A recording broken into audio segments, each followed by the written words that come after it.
Good afternoon, Andy Brouwer.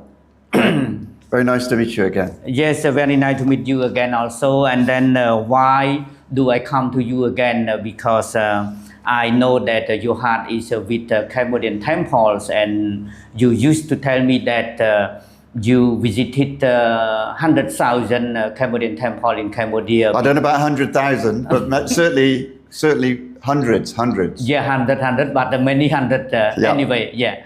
So you told me that you came for the first time and then you visited Angkor Wat in 1994, 93. Correct. Yeah. 94. Yeah. And then, Angkor Wat amazed you in the past. And then my question, because I just want to talk with you about your memory with Preah Vihear. So sure. We forget a little bit Angkor Wat. Yes, Angkor Wat is your heart also, but Preah Vihear is current affair with Thailand, but I don't want you to take any side with Cambodian people or with Thai people, something like that. Sure. But just your memory, when did you visit Preah Vihear, for example, and why and what? How was it the Preah Vihear temples? Please, Andy. Yeah, Preah Vihear. The first time I went to Preah Vihear was in 2002. So I'd been to many Cambodian temples. All over the country, but Preah Vihear was a long way away, and the only way that I would visit temples would be by motorbike. So I had a motorbike friend, driver, who was Cambodian, and he took me to various places, but we always wanted to go to Preah Vihear, so in 2002 we decided to go, but... From where to where? From Kampong Thom to Dabong Min Chey, and then Dabong Min Chey, which is now they call Preah Vihear City, to Preah Vihear Temple, and that took 6 hours. From Kampong Thom? No, from Dabong Min Chey. Oh. Yes, it took us 6 hours because there was no concrete road. It was bumpy.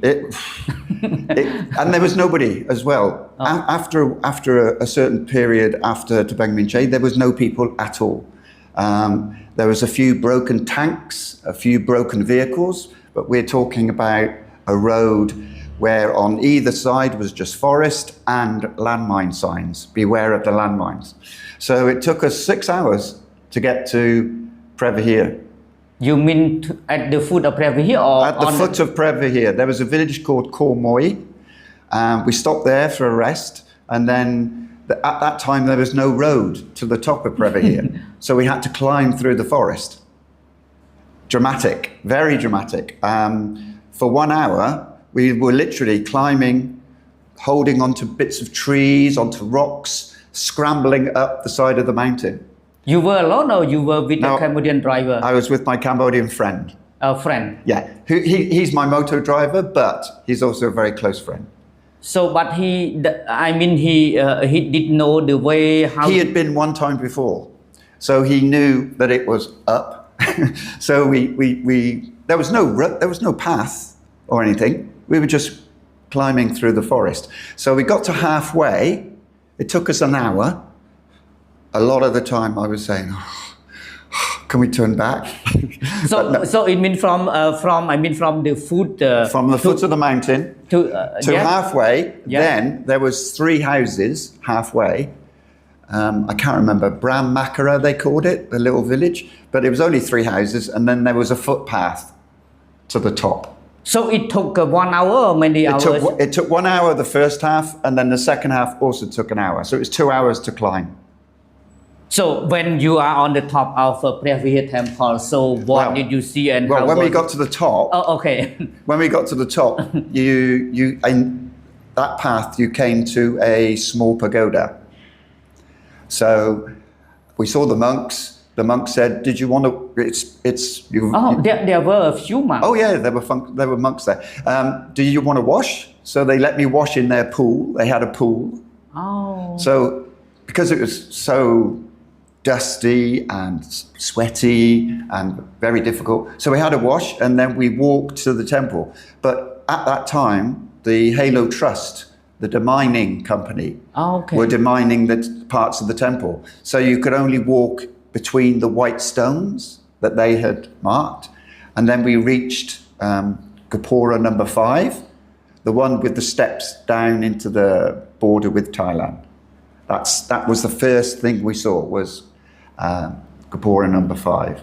So beside few months, so did you meet some villagers over there? No, the only people we saw were monks, Yeah.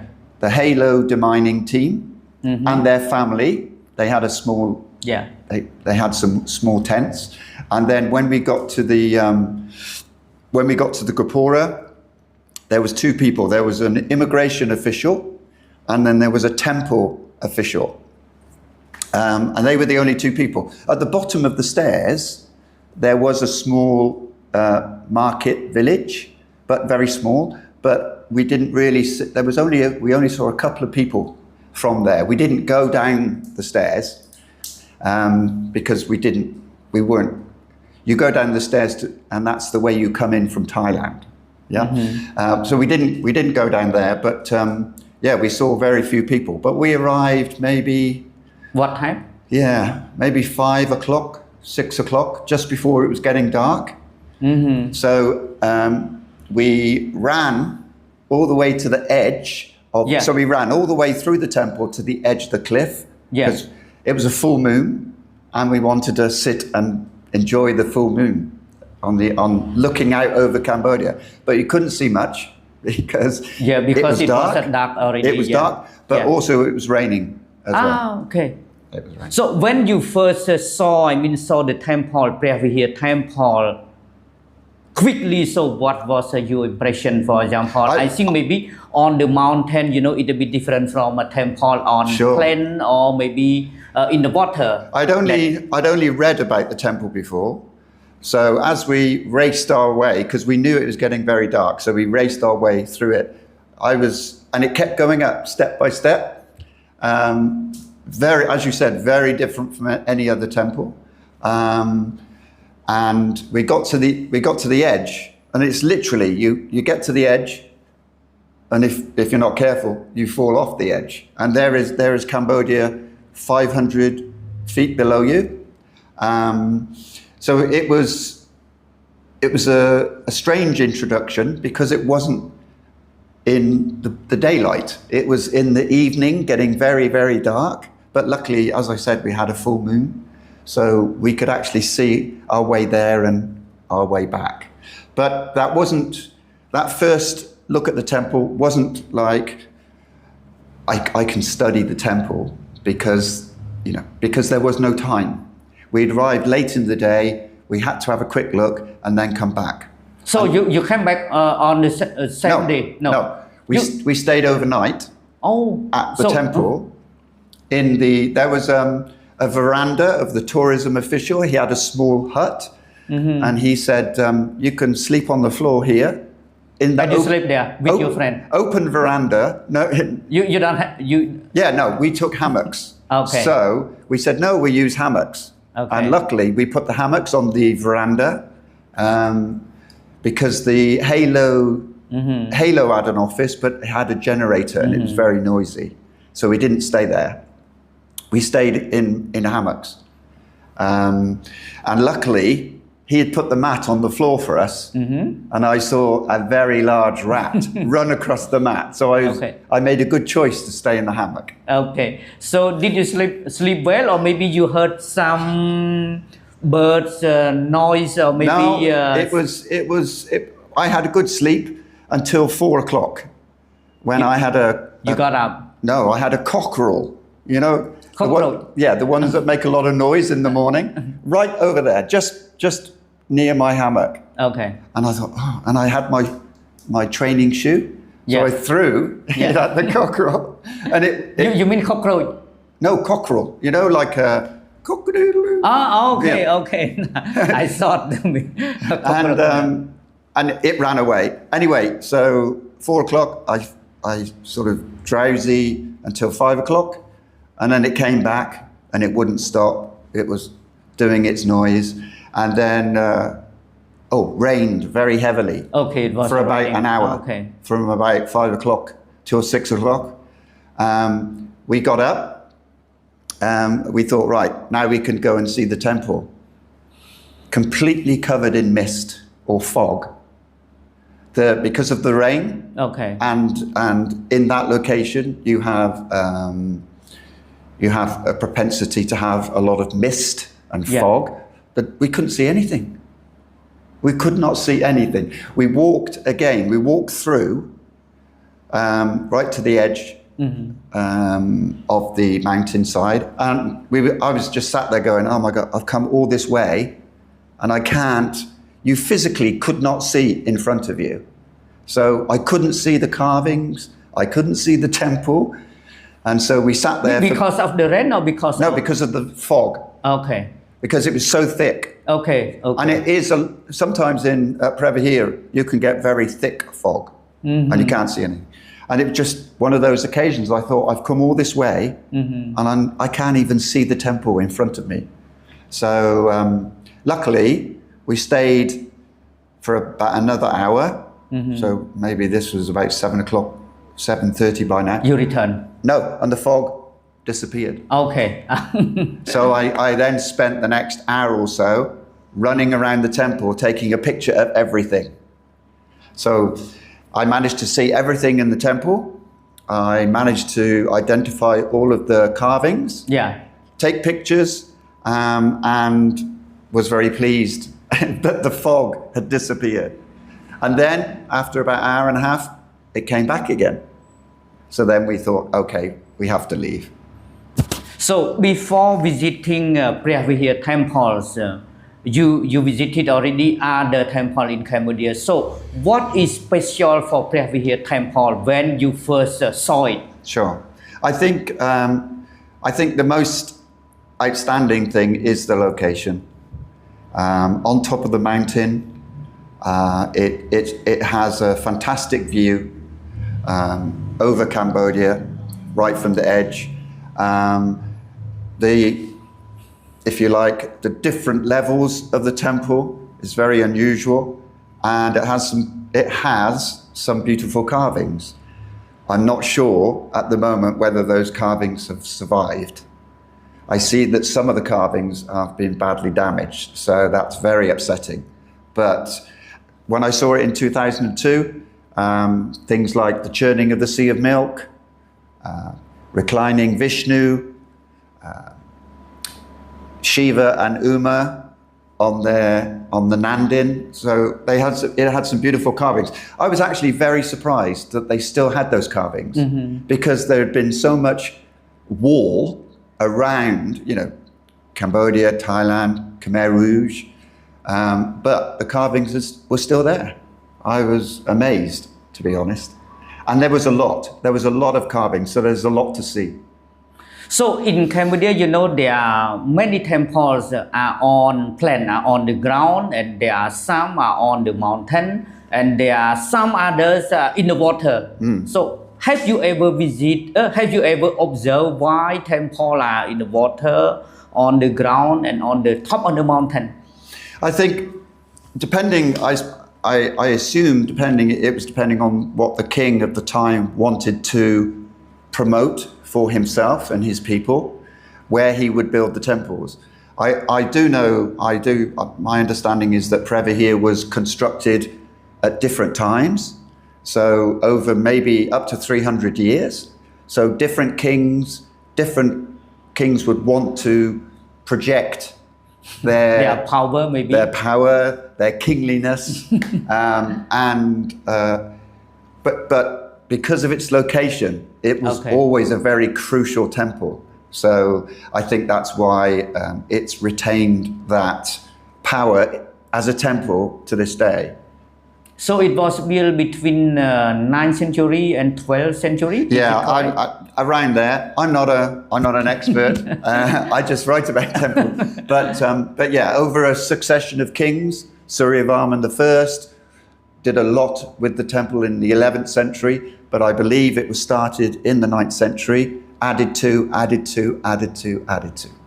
Okay, so you You think you had a good memory or you had a bad memory for you? I think Because you were alone with your friend Yeah. and then you were not afraid. So No, I no. don't know, you got a good souvenir, good memory? I or- think to have a temple like Preah Vihear to yourself, nobody else, is something very special. I realized it at the time, and I realize it today that I've been very lucky in going around the country looking for these ancient temples, and I often find myself alone at the temple. It's the same. I've done it with like Bante Chamar and temples like that. A temple called Neat Bua. Again with the same Cambodian friend, Sokom. His name is Sokom. And I've been very lucky because I've had the temples to myself. I can spend my own time. I don't need to wait for people to move out of the way or anything. Yeah. And yeah, that's been a really special thing for me. So talking about the current affair between Thailand and Cambodia, Sure. and you have seen already Preah Vihear Temple, the outstanding universal value of UNESCO has been bombed by Thai military, and you have seen maybe through social media shrapnel, and then shrapnel pierced through the wall of Yeah. Preah Vihear, and you have seen also many creators on the temple where you visited more than 20 years ago. Yeah. And I think maybe the memory is different when you see the pictures right now. So it make you heart breaking, or maybe it make you sad, or just I just Sure. want to know your feeling. No, I don't- I'm not Cambodian. I'm an outsider. I'm from another country. I'm from England, and so it's difficult for me to understand what's in the heart of Cambodians. But I know so many have said to me that they are heartbroken, and from my point of view, I don't have the same feeling for Preah Vihear as they do. However, as I said, I was fortunate to see Preah Vihear on my own. So it's always been a temple that has been very close to my heart. So it's been very difficult to see the destruction for the carvings, the destruction for the temple itself. And it's also been difficult because Preah Vihear was a UNESCO World Heritage Site. How has the world allowed this to happen? There should be much better control of these sites, of these World Heritage Sites, and we'll have to see what happens. We don't know what's going to happen, but I think the reconstruction of Preah Vihear is going to take a long time because the damage in various parts is quite substantial. I think we've lost some very precious carvings, some very precious parts of the temple. Yeah, I saw a poster from an expert of heritage, a man. An expert said that the Varuna, Varuna image has been completely destroyed, and Varuna is very important. So Varuna was one of the gods, one of the many like Hindu gods, and Varuna was on one of the pediments, as was as I said before, the churning of the Sea of Milk, which you have at Angkor Wat. That was on one of the pediments as well. I haven't seen yet, but I hope that's been saved. There's also a beautiful lintel underneath the churning of a reclining Vishnu. Again, I haven't seen an up-to-date pictures yet as to whether they're okay or whether they've been lost. But yes, I saw the post from the expert about Varuna. He was very upset, and I understand why. And the first entrance or something has been destroyed as well. It looks like the Kapora number 5, the one when you come up the steps And the first one you see, it looks like that's been almost completely destroyed. I saw a video of the bombs or the shells landing, and yeah, that is, as you said earlier on, heartbreaking. It really shows how fragile the control of a temple can be. You can't control what others will do to you, and yeah, it's an extremely upsetting situation. I think maybe I ask you another question, and maybe you cannot answer like me. For example, do you understand why people or maybe military try to destroy the temple? The temple has no life. Sure. Temple does not do anything with the military, with people. Why? A temple is a World Heritage something. You understand my feeling? I do. So just people do not have a moral obligation. They just want to destroy that outstanding universal value. For the humanity. From what I feel, I think the military who shelled the temple understand how much Preah Vihear means to Cambodian people. And because of that, and how much it as I said, it's a World Heritage Site. I was there in 2008 when it was made a World Heritage Site, and I was amongst the Cambodian people celebrating. So I know firsthand how much they love Preah Vihear Temple. And that I think the military understood this, and so they can use this as a way of attacking the Cambodian people's feelings and their heart. But they should understand, or they must understand, that Preah Vihear Temple is a World Heritage. It belongs to humanity, to the world, not only to Cambodian people. Sure. But I think they understand that UNESCO doesn't have any power. They have the power. They have the military shells, so they can shell whatever they like. We also saw Prasat Takrabe, another temple on the border, which is almost completely destroyed. I visited that one as well. At Tamon also, maybe you visited all? I have visited all of the temples on the border, yes. Tamon is another temple. I don't think we've seen any update from Tamon, but the Thai and the Cambodian army were both at that temple. So I dread to see what it will look like. But I think the bottom line is that the Thai military, they know that they can hurt every single Cambodian by shelling Preah Vihear Temple and breaking Preah Vihear Temple. So you as a Cambodian temples lover, I can say like that. Sure. So when you have seen, Preah Vihear Temple, Ta Probai, or other Cambodian temple have been attacked, have been hit, destroyed. So do you have any advices or maybe any comment and appeal on the international community or maybe UNESCO to react, to act? I would love UNESCO to be stronger.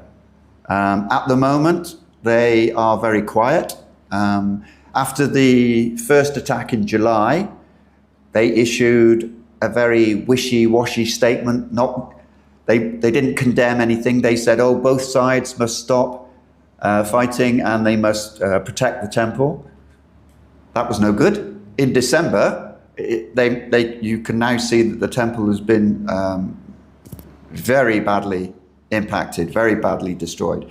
So unfortunately, UNESCO seemed to be what we would say toothless, without any bite. Obviously, I would ask the Thai government and the Thai people stop any of these provocation, any of this warfare. The same applies to Cambodia. Cambodia, Thailand, please stop, make peace. Don't destroy any more temples. Yeah, the destruction of Preah Vihear is hard to take. And it has caused a lot of heartache for Cambodian people. I know because I post in social media about it, and I know that so many Cambodian people have said to me that this is one of the worst things that they've ever seen in their lives. Yes, I saw your poster, and you posted the picture that you took, with the Cambodian people Sure. over there. Yeah. In 2002, I posted lots of pictures because it was, my first time in Preah Vihear. I've never posted them before, and when the event was happening, I thought, oh right, find my pictures, post them, because I wanted everybody to see what Preah Vihear looked like in 2002. And yeah, the response from Cambodian people was amazing. One of my posts had over 1.2 million views because Cambodians love Preah Vihear Temple and they wanted to see it as I saw it in 2002, when it was perfect, without anybody in the photos, just temple, temple, temple, temple, temple. Not only Cambodian people who love temples, but also you. Sure. And that what I don't understand well. When Preah Vihear was inscribed on the list of UNESCO in 2008, yeah. And then there was a celebration at the Olympic Stadium. At Olympic Stadium. So tell me about that. Why you joined that celebration? Oh, because it was very clear to me that Cambodians were in a celebration mindset. So I went. It was the Prime Minister and all the officials were there and they were celebrating, and it was inside at the Olympic Stadium, not the big stadium, but inside the volleyball court. Yeah. And it was full of people. There were thousands of people there and everybody was celebrating. So it was just an amazing occasion, and it was great to see all these Cambodians full of love for Preah Vihear Temple. And that's why it's so painful now that what's happened to Preah Vihear Temple is affecting so many people. Not only the people in Phnom Penh who in their mind they love Preah Vihear, but the people around the border, the people who were living at Preah Vihear Temple, the people who were living just below. It's frightening as to what's happened. So my last question to you, Andy, you do not love only Preah Vihear. Sure. Within about 30 years, maybe you Yeah, have I've been coming to Cambodia for 30 years. And then we often see you going around, see temples, see Khmer antique, something like that. Yeah. So why you love sport, you love other stuff, but why with the Cambodian culture? Why? My last question to you. There's two main reasons. First of all, I think the main reason is the people. I've made so many Cambodian friends over the years, and I think wherever you go in the world, you can see some wonderful sights. But if you connect with the people, that gives you a much better appreciation and love for that country. So I think the first off is the people, the Cambodian people. And then Cambodia has this absolutely wonderful, unique history. It's not just the temples. It was over hundreds of years that they created the biggest city in the world at Angkor. Today we can go and see some of what it looked like back in the day, but back then it must have been amazing. When Angkor Wat was built. When Angkor Wat was built, it was the biggest city in the world. Yeah. London. Bigger London than at that time Paris had only 20,000 people living there. London. And yet Angkor Wat had around about 1 million people. Absolutely amazing. And I think anybody who comes to Cambodia will fall in love with the temples, but they will also fall in love with the people. And I think that's the common thread that attracts people to Cambodia. My other last question, because question. always last question. No, that's fine. Some people ask other people, when we come to Siem Reap, what do we have to see? And for you, can you summarize in some sentences, for example, as a Cambodian culture lover, for example, when other tourists ask you, Andy, when I come to Siem Reap, what do we have to see? So can you summarize for them? Sure. I would say, obviously, the attraction of Siem Reap has always been the temples. So you might not be a temple lover, but you have to go and see at least 3 or 4 of the main temples. If when you go to see the temple, you get a fascination for the temples, then there are so many more to see.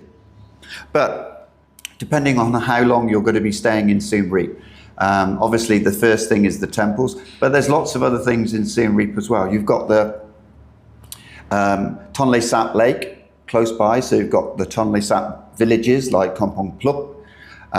You've got other interesting things like Phar Circus or Apopo rats, the landmine rats.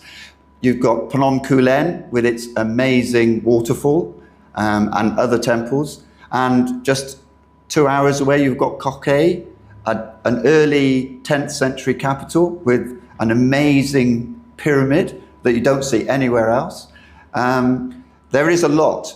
Yeah, talking about the Tonle Sap Lake is the biggest lake in Asia, something like that, yeah? Yeah, so remarkably, the water is flowing down the Mekong, and then at a certain time of year, it reverses up into form this amazing lake. Not very deep, but as you said, the biggest in Southeast Asia. And there's lots of what we call floating villages. So when the water is high, the water is right up to the doorstep. Mm-hmm. But when the water is low, then there's a path and the houses are on stilts. So that's a remarkable thing, really. When you go to see it, if you can see it at the 2 different times of the year, it's a remarkable thing. Some tourists and some experts told me that, for example, if we go to Siem Reap, so it means we can see the past and the present. It means the past and present cross together, the modernity and the past. It means you go to the temple. It means the past bring you back to 1,000 years ago. Yep. And at night, if you go to Pub Street, maybe it very modern like Paris or London. So what is your take on? No, you're right. Siem Reap is well known for its historical aspects. But as I said, there's also modern things to see. Modern in terms of, if you go and see the Apopo rats, for example, those are rats trained to detect landmines. And those rats are actually saving lives in Cambodia today. Cambodia's had a history of warfare over the last few decades.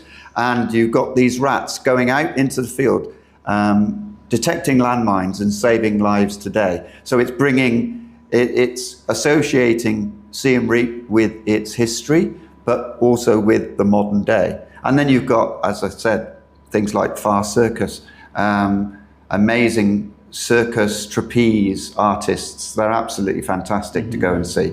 And you've got Pub Street if you want a meal and you want a drink. Yeah, a Western meal, Western style, you know. But don't forget that Pub Street and all of Siem Reap is populated by Cambodian people. And again, it's the Cambodian people that will bring people back to Cambodia again and again because they are truly magnificent.